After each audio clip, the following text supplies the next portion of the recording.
তারা বলেছেন যে তারা ভাড়াটিয়া।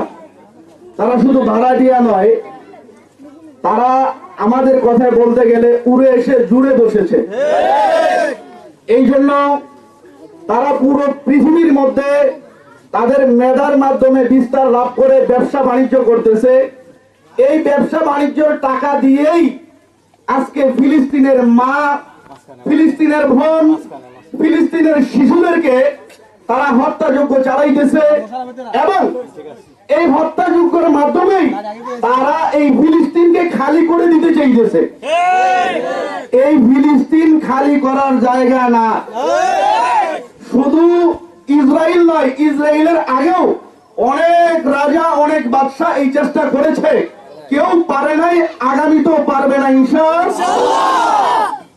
এই জন্য আমি বলতে চাই ফিলিস্তিন তো স্বাধীন হবেই, তবে আমরা যারা আছি আমাদের কাজ কি, ইহুদিদেরকে আমরা যেন কোনোভাবেই কোনো সহায়তা না করি।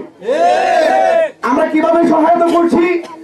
আমরা তাদের একটা পানীয় খাচ্ছি এবং একটা তাদের বুলেটের টাকা দিচ্ছি। আমরা তাদের একটা পণ্য ক্রয় করছি এবং তাদেরকে হেল্প করতেছি। এই জন্য আমরা যদি মুসলমান হই, মুসলমান হয়ে মুসলমান ভাইয়ের রক্ত ঝরানোর জন্য যদি বুলেট কেনার পয়সা দেই, যদি বোমা কেনার পয়সা দেই, তাহলে আমাদের চাইতে লজ্জিত জাতি আর কেউ হতে পারে না। এই জন্য আমরা সবাই